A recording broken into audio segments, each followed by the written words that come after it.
오늘 말씀은 오늘부터 몇 번에 걸쳐서 교회에 대하여서 우리 같이 생각을 해보고 예수 그리스도께서 하나님께서 기뻐하시는 그러한 교회로 세워지는 우리 방향을 얻어 가질 수 있는 시간이 되었으면 좋겠습니다.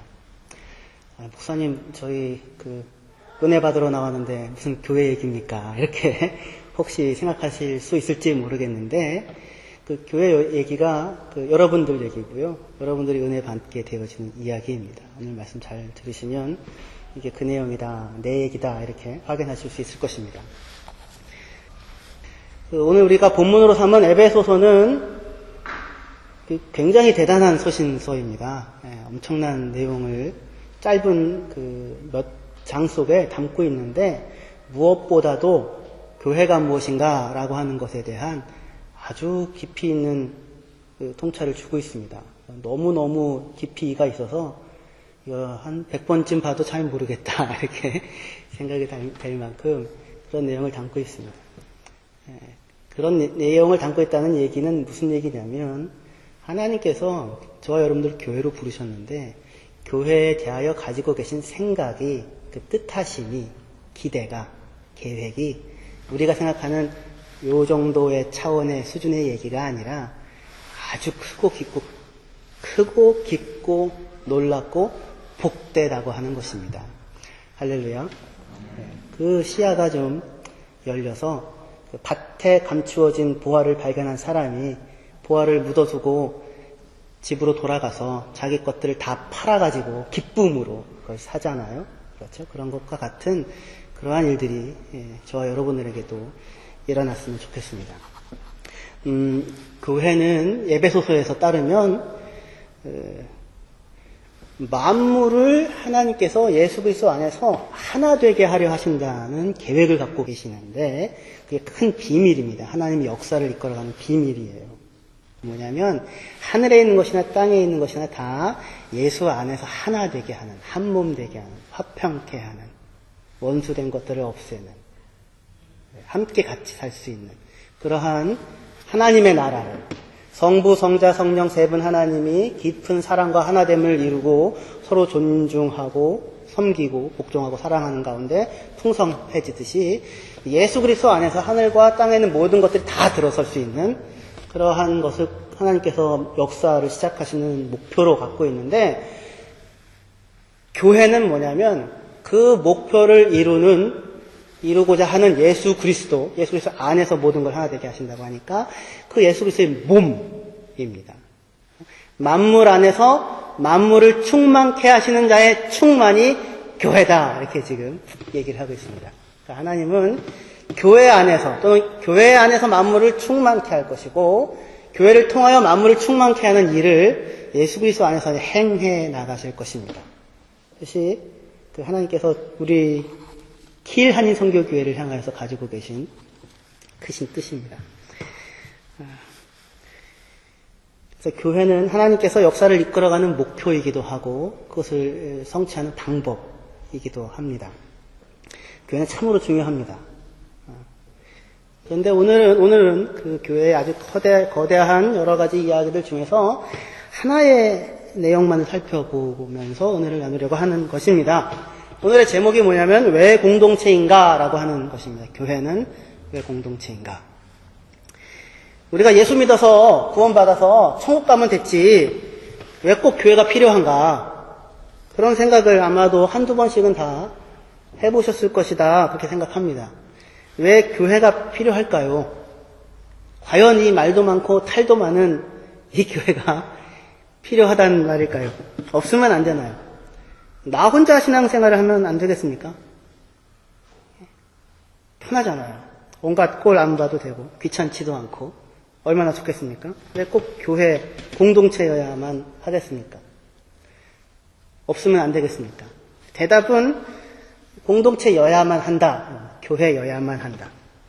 왜 공동체여야만 하냐면 그 온갖 꼴을 보고 귀찮고 불편하고 어려움을 감당하고 짐을 지는 그런 거를 하라고 교회가 필요하고 그런 것을 하라고 교회가 요구되어진다라고 하는 것이 오늘 설교의 중요한 내용입니다. 우리는 교회의 어려움과 이렇게 귀찮음과 잡음과 이런 삐걱거리는 소리가 있으면 교회가 건강하지 않다 이렇게 얘기를 하고 진단을 하기도 할지 모르겠습니다만 그렇지 않습니다. 교회는 원래 그런 곳입니다. 그런 것들이 있는 교회가 건강한 교회입니다. 부부가 서로 싸울 때 건강한 부부입니다. 건강하지 않으면 더 이상 싸우지를 않습니다. 들어가서 얼굴도 보지 않습니다. 같이 살긴 사는데 사는 게 아닙니다. 여전히 싸우고 여전히 소리치는 것은 기대하는 것이 있기 때문이고 사랑하는 것이 있기 때문이고 포기하지 않았기 때문입니다. 하나 되어짐을 만들어가는 과정 중에 있다고 하는 것입니다. 건강함의 증표입니다. 해외 한인들의 경우 교회는 한편 외로움을 달래고 서로 힘과 위로를 얻는 공간입니다. 그런 부분이 있지요. 어떻게 그렇게 느껴지십니까? 하지만 그런 것만 있는 것이 아니라 동시에 피할 수 없는 짐이고 또 무거운 부담으로 느껴질 수도 있는 것이 사실입니다. 제가 킬에 온 지 꽤 됐지만 킬이라고 하는 도시가 큰 도시가 아니고 시골이잖아요. 23만 정도가 사는데도 여기가 도시라는 느낌이 잘 안 들고 시골이라는 느낌이 드는데 그런데 그뿐 아니라 이 킬 사회가 킬의 한인 사회가 도시는 도시도 시골적일 뿐만 아니라 이 킬 한인 사회는 참으로 시골이구나 하는 생각을 하게 되었습니다. 킬만 그런 게 아니라 베를린도 거기 한인 사회는 시골이다. 그렇게 해외는 다 시골이다 하는 느낌을 받게 됩니다. 무슨 의미냐면 도시는 옆집에 누가 사는지 상관이 없잖아요. 옆집에서 뭐를 하는지 아무 상관이 없죠. 근데 시골은요. 옆집에서 뭐를 해도 다 상관이 있죠. 그렇죠? 뭘 해도 상관이 있고요. 뭘 안 해도 상관이 있습니다. 뭘 하면 해서 상관이 있고 뭘 안 하면 안 해서 상관이 있는데 우리 킬 사회가 한국 한인 사회가 특별히 더 그런 것 같습니다. 또 이렇게 소문은 왜 이렇게 빠른지 내가 알지도 못하는 나에 대한 이야기들을 다른 사람을 통하여 듣게 되는 그런 놀라운 경험을 하게 되기도 합니다. 킬 한인 사회만 해도 이렇게 좁은데 교회로 모였으니까 우리는 또 얼마나 더 좁겠습니까? 그죠? 운신의 폭이 좁습니다. 이게 나아가 킬에는 한인교회가 하나밖에 없습니다. 참나 한 2개나 3만 있어도 그냥 여기저기 좀 다녀볼 수도 있는데 여기는 예수 믿었다. 그럼 킬에 있다. 그러면 어디 나와야 돼? 한인이다. 독일교회 아니면 여길 나와야 하는 거예요. 참 하나님의 일하심이 신묘막측합니다. 그래서 우리는 이제 가끔씩 생각을 하게 됩니다.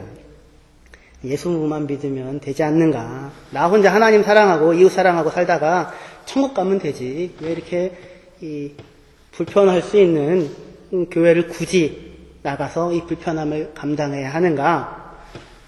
또 이렇게 뭔가 불편한 것이 있다면 교회가 문제가 있기 때문이 아닌가? 그런 생각을 하기도 합니다.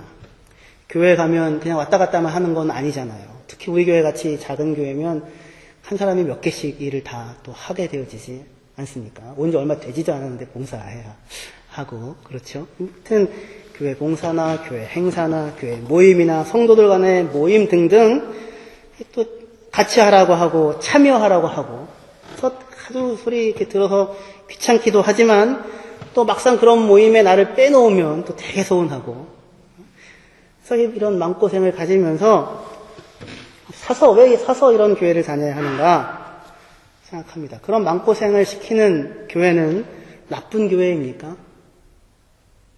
그렇지 않습니다. 오히려 교회는 하나님께서 그러한 마음고생을 하면서 성장하고 자라나가라고 만들어 놓으신 가장 특별한 훈련의 장입니다. 할렐루야. 축복의 통로입니다. 결혼하고 아이를 낳고 저희는 이제 셋이 되는데 한편 까마득하긴 하지만 혼자 사는 것보다 그쪽이 행복합니다. 그쪽이 복입니다. 그게 복받은 것입니다. 교회도 마찬가지. 가정이라고 하는 것이 그것이 버겁고 힘들고 어려운 부분이 있지만 그게 복이잖아요. 큰 자랑이죠. 나중에 아이를 다 키워놓고 정말로 큰 자랑이죠. 하나님 감사합니다라고 하는 축복의 통로와 장 아닙니까? 가정이 그렇듯이 교회도 똑같이 하나님께서 허락하신 감사함의 통로이고 장인 것입니다. 교회가 그러한 곳이다라고 하는 내용을 우리 오늘 본문을 통해서 조금 더 차근차근 생각을 해보면 좋겠습니다. 본문에 보시면 전에 이방인이었고 외인이었고 하나님 백성 아니었던 사람들이 예수를 믿어서 그리스도의 십자가를 통해서 본래 하나님 백성이었었던 이스라엘 사람들과 하나가 되었다, 화평케 되었다, 하나님의 한 백성이 되었다, 그렇게 이야기를 하고 있습니다. 한번 읽어보면 좋겠습니다. 2장 15절에서 18절까지의 말씀입니다. 2장 15절에서 18절까지의 말씀. 같이 읽어보도록 하겠습니다. 시작. 법조문으로 된 계명의 율법을 폐하셨으니 이는 이 둘로 자기 안에서 한 세 사람을 지어 화평하게 하시고 또 십자가로 이 둘을 한 몸으로 하나님과 화목하게 하려 하심이라. 원수된 것을 십자가로 소멸하시고 또 오셔서 먼 데 있는 너희에게 평안을 전하시고 가까운 데 있는 자들에게 평안을 전하셨으니 이는 그로 말미암아 우리 둘이 한 성령 안에서 아버지께 나아감을 얻게 하려 하심이라. 원수되었던 자들, 하나로 합쳐질 수 없는 자들이 한 몸이 되었고 하나가 되었고 한 아버지를 모신 자들이 되었다. 그죠? 그렇게 이야기하고 있습니다. 이방인의 구원을 설명하면서 바울은 예수 믿으면 구원받아서 천국 가, 그렇게 지금 이야기를 하는 것이 아니라 그런 차원에서 얘기하는 것이, 구원을 얘기하지 않고 당신들은 전에 원수되었던 사람들이었는데 십자가를 통하여 이전에 먼저 하나님의 백성 되어진 사람들과 한 몸이 되었습니다. 한 몸, 한 사람, 한 세 사람이 되었습니다. 라고 하는 쪽에서 구원을 설명을 하고 있습니다. 그러니까 구원은 우리 입장에서는 단지 죽을 죄인이 예수 믿어 구원받아 천국 간다라고 생각하게 될지 모르겠지만 하나님의 입장에서는 그게 아니라 서로 원수되었던 자들이 그리스도 예수 안에 들어와 한 몸이 되어지고 하나가 되어지고 한 아버지를 모신 한 공동체, 한 가정이 되었다라고 하는 차원으로 구원을 이해하고 있고 설명하고 있습니다. 무슨 이야기인지 아시겠죠? 19절에 그러므로 이제부터 너희는 외인도 아니고 나그네도 아니고 오직 성도들과 동일한 시민이요 하나님의 권속이라 할 때에 하나님의 권속이라는 말이 헬라 말로는 오이케이오이라는 말인데 오이코스, 그게 집이라는 뜻이거든요. 오이케이오이, 그러면 한 집안에 같이 살고 있는 사람들, 그런 뜻이 됩니다. 그러니까 너희는 하나님의 한 집안 식구가 되었다라는 거예요. 근데 전에는 그런데 무엇이었어요? 전에는 외인이었어요. 전에는 낯선 사람이었어요. 전에는 시민권도 없었어요. 전에는 권리도 없었어요. 전에는 원수되었던 사람들이었다고요. 다 밖에 있었던 사람들이었는데 그리스도 예수 안에서 받아들여져서 그들이 한 몸, 한 공동체, 하나님 한 집안 식구가 되었다라고 그렇게 구원에 대해서 설명을 하고 있다는 것입니다. 그러니까 우리가 교회와 관련하여 구원에 대해서 생각할 때 절대로 놓치거나 오해하면 안 되는 내용이 있는데 그건 뭐냐면 개인으로서 받는 구원은 없습니다. 그러니까 내 혼자 예수 믿어 천국 간다 그런 거는 성경에 없어요. 주 예수를 믿으라 그리하면 너와 내 집이 구원을 얻으리라 하니 거기도 너 혼자가 아니라 집까지 같이 들어가잖아요. 구원이라는 것은 무엇이냐면 나 혼자 예수 믿고 천국 가는 것이 아니고요. 우리는 그렇게 생각하지만 하나님의 입장에서는 만물 안에서 만물을 충만케 하시는 하나님, 그리스도 안에서 하늘에 있는 것이나 땅에 있는 것이나 다 통일되게 하려 하시는 하나님, 그렇죠? 그 하나님의 입장에서 구원이라는 것은 무엇이냐면 원수되었던 자들, 하나님을 알지도 못했던 자들, 아무 권리도 없었던 자들, 하나님을 떠나서 죽어 있던 사람들을 예수 그리스도 안에서 예수 그리스도 안으로 불러내어 한 몸, 한 공동체, 한 가정을 이루는 것입니다. 그 안으로 불러들이는 것이 구원입니다. 구원은 처음부터 공동체주의적입니다. 공동체 안으로 불러들이는 것입니다. 한 몸으로 받아들여지는 것입니다. 예수께서 은혜를 예수의 한 가정 공동체 안으로 받아들이시는 것입니다. 그것이 구원입니다. 어디로 들어와요? 천국 가는 게 아니라 예수 그리스도께서 받아들여 놓은 모든 사람들, 저와 여러분들, 그 몸 안으로 들여놓는 것입니다. 할렐루야. 그런 의미에서 교회 밖에는 구원이 없습니다.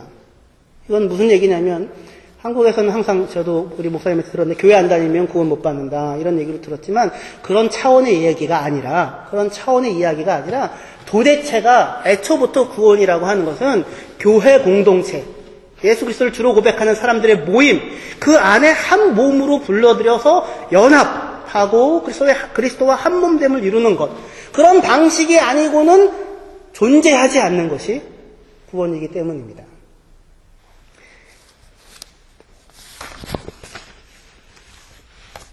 그랬을 때에 이 구원이라고 하는 것이 한 공동체 안으로 불러들여졌다. 이 안으로 한 몸을 이루도록 불러내셨다라고 할 때에 가장 중요한 그 핵심적인 내용이 뭐냐면 예수 그리스도 안에서 한 몸으로라는 것입니다.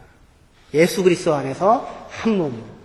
그러니까 우리는 그냥 킬에서 마음 맞는 사람들이 모여진 동호회가 아니라 예수 그리스도 안에서 예수 그리스도의 핏값으로 예수 그리스도의 소망을 따라 그를 주로 고백하는 사람들이 불려들여져서 한 몸이 되어진 것입니다.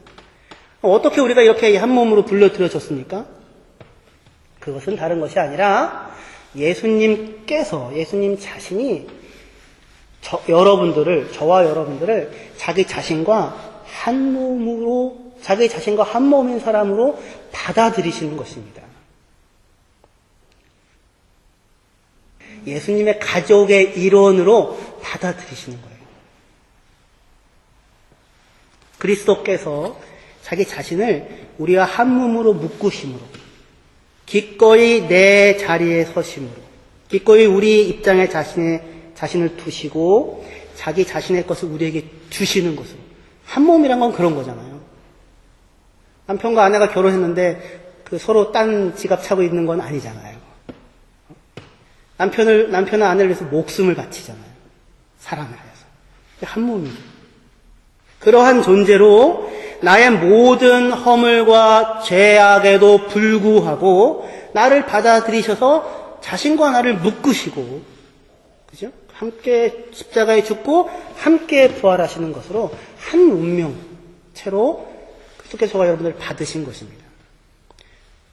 예수께서 여러분들을 거부하지 않으셨고 자기에게 나아온 저와 여러분들을 자기 안으로 받아들이셨습니다. 그러니까 여러분들은 예수님과 이제는 떠나고 싶어도 떠날 수 없는 공동의 운명이 되었습니다. 나는 너와 결혼하였다. 우리가 만약에 지옥에 가 있으면 누구도 지옥에 가 있어야 되는 거예요? 예수님도 지옥에 가 있어야 하는 것입니다. 야, 너는 지옥에 가니? 나는 못 가겠다. 야, 나는 못 가겠다가 아니라 예수님 자신이 십자가를 지시고 우리를 대신하여 마지막 삶의 끝자리까지 찾아 들어오시고 우리를 거기서 건져내셔서 하늘 보좌 우편 위에 우리를 자기 자신과 함께 앉히셨던 것입니다. 지금. 할렐루야. 예수님께서 하늘 보좌 우편에 앉아 계시니, 그러니 우리는 어디에 앉아 있는 거예요? 우리도 하늘 보좌 우편에 앉아 있는 것입니다. 그 자기의 몸으로, 자기와 한 몸인 사람으로 저를 받으시고 여러분들을 다 받으셔서 자기의 모든 것을 주시고 그리고 우리의 모든 운명에 동참하셨다라고 하는 그것을 통하여서 우리는 예수 그리스도 안에서 한 몸으로 불려들여진 자들이 되었습니다. 그러니 그것을 근거로 하여 조유린 집사님은 저랑 이제 한 몸이 되었고, 집사님은 저랑 한 몸이십니다. 기쁜 마음으로 아멘 한번 해주시면 제가 그냥 그나마 기쁘게 아멘 할 수 있는 사람을 골라서 조유린 집사님 저랑은 한 몸이십니다. 할렐루야. 예, 이상하게 생각하시면 안 됩니다. 내가 이상한 단체가 아니라 왜 한 몸이에요? 예수께서 나 같은 인간도 안 버리고 한 몸으로 묶으셔서 내 모든 특권을 너에게 주고 너의 모든 운명을 내가 감당할 거야 하시고, 예수님께서 조인우 집사님 같이 저렇게 훌륭하신 사람도, 저와 비교할 수 없을 만큼 훌륭한 저 사람도 얘도 받아들였는데 너는 오죽하겠느냐 기꺼이 받으셔서, 저와는 다른 종류로 감당해야 될 일이 혹시 있으실지 모르겠지만 자기와 한 몸으로 묶으셔가지고 자기 몸에 가장 중요한 일부로 세우신 것입니다. 그러한 방식으로 다들 그리스도께서 여러분들을 불러 자기와 한 몸이 되게 하셨습니다. 할렐루야. 저는 저의 아내와 한 몸입니다. 저는 저의 아내와 한 몸이 되어서 인생을 구원받았는데, 저를 선택해 주시고 버리지 않아서 인생을 구원받았는데 얼마나 감사한지 모릅니다. 예수께서 여러분들을 선택하시고 여러분들을 거부하지 아니하시고 여러분들과 한 몸이 되어주셔서 여러분들의 인생을 구원하여 주셨습니다. 할렐루야. 예수 그리스도께서 여러분들을 다 받으셨기 때문에 그 안에서 여러분들은 서로가 여러분이 예수 하나 되었기 때문에 한 몸인 사람들이 된 것입니다. 우리는 이렇게 생각할 수 있어요. 아니, 하나님, 예수님 아무리 그래도 그렇죠. 저런 인간은 좀 안 받지 마시지. 저라면 안 받겠습니다. 이렇게 생각할 수 있을지 모르겠습니다. 주님이 뭐라 그랬어요? 내가 그것 때문에 너에 대해서 굉장히 심한 고민을 하고 결국에는 받지 않았느냐. 이렇게 되는 거죠. 성찬이라고 하는 것은 그런 것입니다. 한 몸, 한 떡에 참여한다는 거예요. 우리 모두가 한 몸입니다. 저 사람은 도대체 받을 수 있는 사람이 아니고, 저 사람이 나랑 한 몸이라니요. 저 사람이 나와 함께 살라고 한다니요. 아니다. 내가 다 받았다. 라고 하시는 거죠. 한 부부가 결혼하여 한 가정을 이루고 한 몸이 되어지는 것과 똑같이 마찬가지로 교회도 예수 그리스도를 중심으로 하여 예수 안에 받아들여진 한 몸이 되었습니다. 이 한 몸이 되어져 가는 과정들과 훈련들을 통하여 더 깊은 한몸됨에 이루어갈 수 있을 것입니다. 근데 이때 중요한 것은 무엇입니까? 그래서 예수 안에서 나와 조일인 집사님, 나와 석찬일 집사님이, 나와 홍미연 집사님이, 나와 엄미연 성도님이, 나와 박찬 집사님이, 성가대원들은 특별합니다. 이 한몸이 되었다고 하는 사실을 인정하는 것에서부터 모든 이야기들이 출발되어지고 시작됩니다.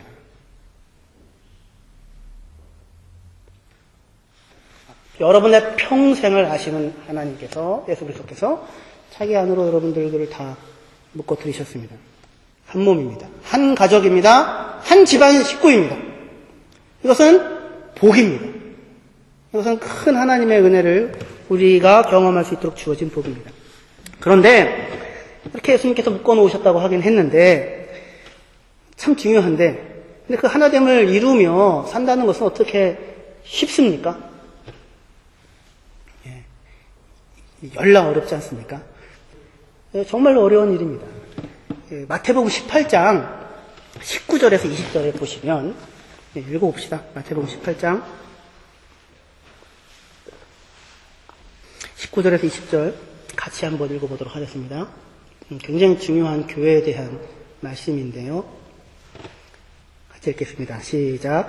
진실로 다시 너에게 이르노니 너희 중에 두 사람이 땅에서 합심하여 무엇이든지 구하면 하늘에 계신 내 아버지께서 그들을 위하여 이루게 하시리라. 두세 사람이 내 이름으로 모인 곳에는 그들 중에 있느니라. 아멘. 두세 사람이 내 이름으로 모인 곳에는 나도 그들 중에 있느니라 라고 합니다. 우리는 보통 이렇게 우리 두세 명만 모여서 예배 드려도 예수님이 계신다, 그런 이제 약속으로 우리가 스스로를 이렇게 격려하는 것으로 이 말씀을 사용하긴 하지만, 이 말씀은 본래는 그런 의미가 아닙니다. 소수가 모여도 예수님이 거한다, 그런 뜻이 아니라 그 앞에 19절에 나오는 너희 중에 두 사람이 땅에서 합심하여 무엇이든지 구하면 하늘에 계신 내 아버지께서 이루어 주신다라고 하는 것입니다. 그 합심한 두세 사람이 내 이름으로 모이면 거기가 교회다. 사람이 하나됨을 이루고 한 마음을 갖는 것, 합심하는 것, 심포니를 이루는 것. 그 헬라어 단어는 그거예요. 심포니를 내는 것, 서로 소리를 내는데 화음이 이루어지는 것. 합심하여 같이 기도를 할 수 있다는 것이 얼마나 어려운지, 그렇게 하기만 하면 그렇게 될 수만 있으면 하늘에 계신 하늘 아버지께서 무엇을 구하든지 다 이루어 주실 것이다 라고 말씀을 하고 있는 것입니다. 평생 둘이 같이 살면서도 한 마음을 갖고 한 사람이 되고 하나 되는 것이 어떻게 쉽습니까? 쉽지 않은 일입니다. 사람은 평생 단 한 사람의 사람도 제대로 사랑할 수 없는 것이 사람입니다. 그런 인간이 두세 사람이 같은 마음으로 기도를 한다면 그거는 이제 기적이고 성령의 역사인 것입니다. 근데 그 두세 사람이 한 마음으로 모인 곳, 그리스도 예수의 이름으로 모인 곳에 나도 그들 가운데 거하겠다. 그것이 교회다. 다시 얘기해서 그리스도 예수 안에서가 아니라면 두 명이든 세 사람이든 한 마음을 이룬다고 하는 것이 불가능한 일인데, 거꾸로 얘기하면 오직 그래서 예수 안에서만 두 명이든 세 사람이든 한 마음을 이룰 수 있다 라고 말씀을 하는 것입니다. 교회는 어떤 곳이냐면 바로 그것이 가능한 곳입니다. 두 사람이 합심하여 기도하는 것이 가능한 곳입니다. 이 어려운 하나됨을 우리는 근데 어떻게 이룰 수 있습니까? 여기가 오늘의 제일 중요한 포인트입니다. 그 내용을 살펴보도록 하겠습니다. 에베소서 4장을 찾아봅시다. 에베소서 4장 1절에서 3절까지의 말씀입니다.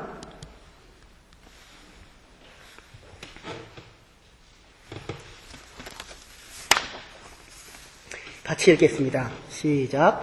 그러므로 주 안에서 갇힌 내가 너희를 권하노니 너희가 부르심에 합당하게 행하여 모든 겸손과 온유로 하고 오래 참음으로 사랑 가운데서 서로 용납하고 평안에 매는 줄로 성령이 하나 되게 하신 것을 힘써 지키라 라고 합니다. 하나됨을 이룬다고 하는 것이, 한 마음을 갖는다는 것이 쉬운 일이 아닌데 두 사람이라도 합심하여 기도하면 무슨 기도든지 들어주겠다라고 할 만큼 쉬운 일이 아닌 것인데, 그런데 그 하나됨이라고 하는 것은 교회에서 어떻게 이루어질 수 있습니까? 그것은 교회는 새삼스럽게 하나됨을 이루어야 하는, 하나됨을 만들어야 하는 것을 과제로 갖고 있는 것이 아니라 3절에서 얘기하는 것처럼 평안에 매는 줄로 성령이 하나 되게 하신 것을 힘써 지키라 라고 하는 것이 요구되어지는 것이 교회입니다. 교회는 그래서 예수 안에서 이론적으로, 원리적으로, 근원적으로 이미 하나가 되어져 있습니다. 그리고 그렇게 이미 하나가 되어진 그것을 힘써 지켜나가야 하는 것이 우리가 해나가야 하는 싸움인 것입니다. 결혼과 가정을 지키는 것과 비슷합니다. 이미 부부가 서약을 하고 한 몸이 되었습니다. 한 가정을 이루었습니다. 한 몸됨을 이루었습니다. 그 한 몸됨을 유지해 나가고 지켜나가는, 행복하게 살아갈 수 있는 가장 기본이 되어지는 마음의 자리가 어디입니까? 결혼에 있어서 여러분들에게 있어서 가장 중요한 요소는 무엇이라고 생각을 하십니까? 믿음. 그렇죠. 상호 신뢰가 있어야 되죠. 근데 그 믿음을 배신하면은 그다음부터는 버리시겠습니까? 저희 아내는 저한테 크게 실망한 적이 한두 번이 아닙니다. 배신자입니다. 배신자. 모든 사람들이 마찬가지일 것입니다. 결혼식 끝나고 신혼여행 가서 씻고 나온 아내를 보고 배신감을 느끼는 것부터 시작하여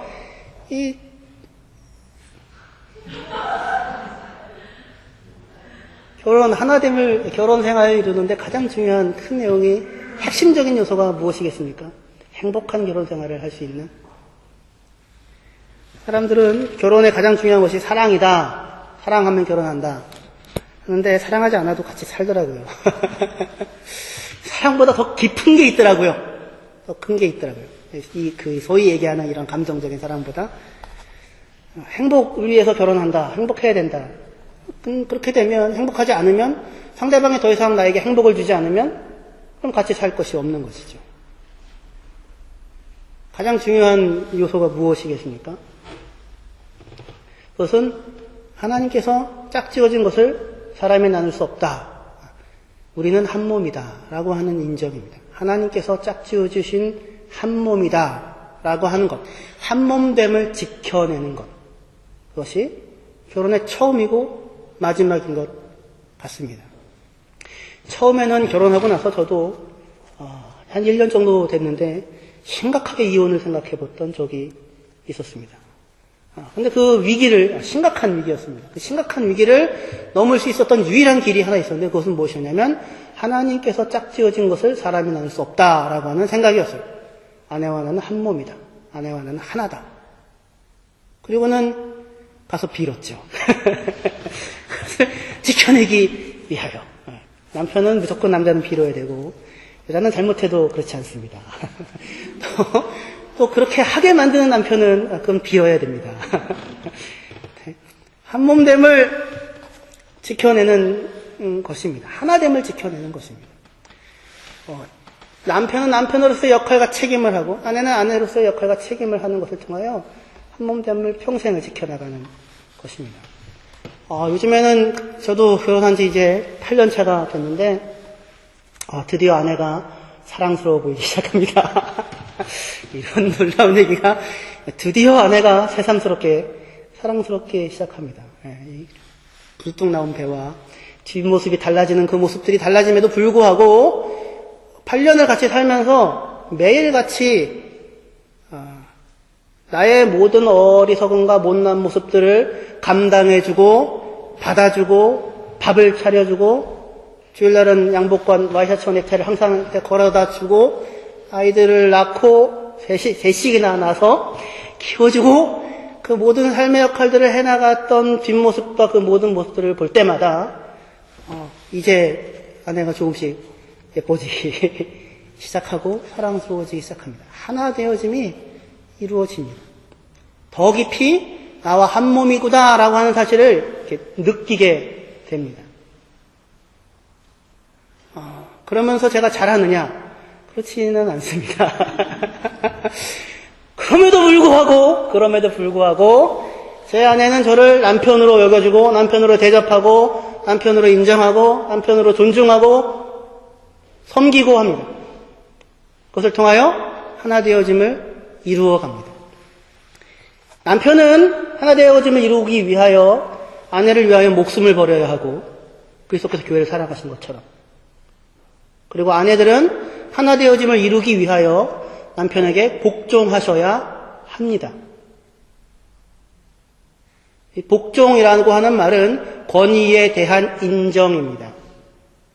성경에는 두 가지 말이 있습니다. 복종과 순종이 있는데 순종은 그 말이 되기 때문에 따르는 것을 순종이라고 하고 복종은 그것이 말이 되던 되어지지 않던 그가 얘기하기 때문에 권위가 있기 때문에 무조건 따르는 것을 복종이라고 하는데 성경에서는 아내들이여 남편에게 복종하기를 교회가 그리스도께 하듯 하라라고 이야기합니다. 다시 얘기해서 그 얘기는 뭐냐면 남편의 권위를 인정하라는 말입니다. 할렐루야. 남편의 권위를 인정하라는 말입니다. 모든 말에 다 들어라. 무슨 남존여비 그런 차원이 아니라 하나님께서 마련해 놓으신 역할이 있는 것입니다. 세상 어디에서 인정받지 못해도 아내가 남편을 이렇게 반짝반짝한 눈으로 바라보며 당신이 정말 멋있어. 당신과 결혼하길 잘했지. 이런 이야기를 하면 남편은 못할 것이 없습니다. 무슨 짓이든지 할 수 있습니다. 매일같이 한번 해보십시오. 매일같이. 당신 멋있어. 당신과 결혼하기를 정말 잘했어. 속으로는 그런 생각이 안 들어도 나는 다시 태어나도 당신이랑 결혼할 거야. 그런 얘기들을 남자들은 다시 태어나도 그 여자와 결혼합니다. 그렇죠? 부부싸움을 낳고 있습니다.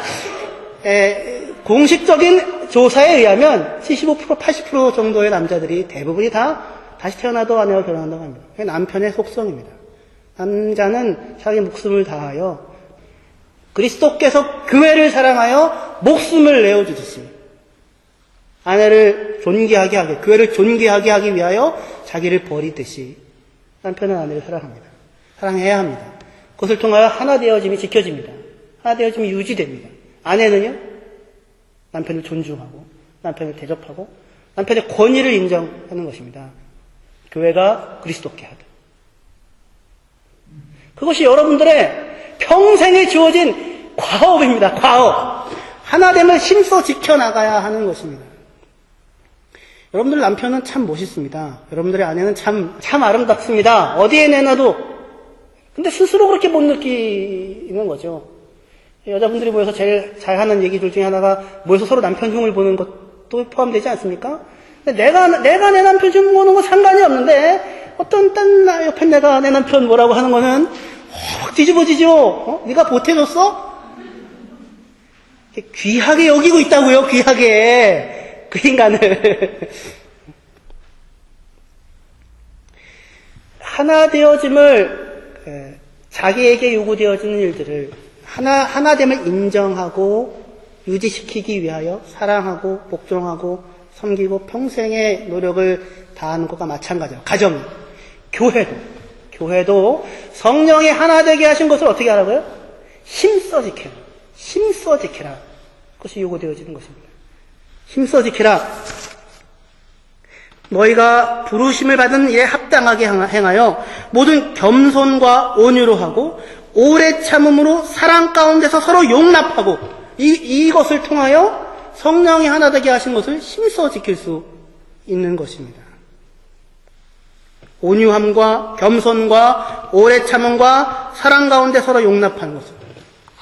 하나님께서는 그렇게 저와 여러분들을 이런 교회라고 하는 장으로 부르셔서 신적인 그 성품에 도달하게 하시고자 하시는 계획을 갖고 계십니다. 하나는 가정을 통하여서고 하나는 교회를 통하여서 그렇습니다. 지지고 볶고하는 것이 교회가 문제가 있는 것이 아니라 지지고 볶고하는 것을 하라고 교회를 주신 것입니다. 사람은 지지고 볶고하는 것을 통하여 성숙하고 사랑이라고 하는 것을 비로소 배워갑니다. 사랑이라는 말을 할 수 있는 사람이 됩니다. 사람들이 얘기합니다. 그냥 혼자서 조용히 하나님 섬기고 가난한 사람 도와주고 유니세프 같은 데 돈도 좀 내고 단기 선교도 가끔 다녀오고 그러면 되지 않는가? 무슨 교회를 꼭 가서 지지고 볶고 해야 되는 일들에 참여해야 하는가? 발을 들여놔야 하는가? 그 꼴들을 다 봐야 하는가? 아픔을 겪어야 하는가? 하지만 돈 주고 내가 기분 내켜서 좋은 일 하는 것은 그것은 사랑 아니고 그것은 성숙을 이루는 길이 아닙니다. 사람이 사랑을 하고 성숙을 이루는 것은 엄마가 가정을 책임지듯 지지고 볶고 싸우면서도 감당하듯 그렇게 벗어날 수 없는 연관으로 묶여져 있는 한 사람의 인생을 평생을 두고 감당해 주는 것.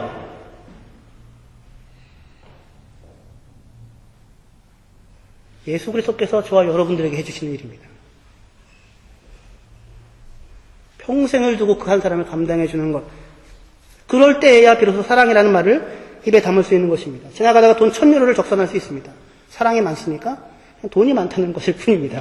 그리고 내가 그냥 그날 기분이 좋았다는 것이지 사랑과 상관이 있는 것이 아닙니다. 사랑의 실력이 있는 것이 아닙니다. 사랑의 실력은 그런 것으로 늘지 않습니다.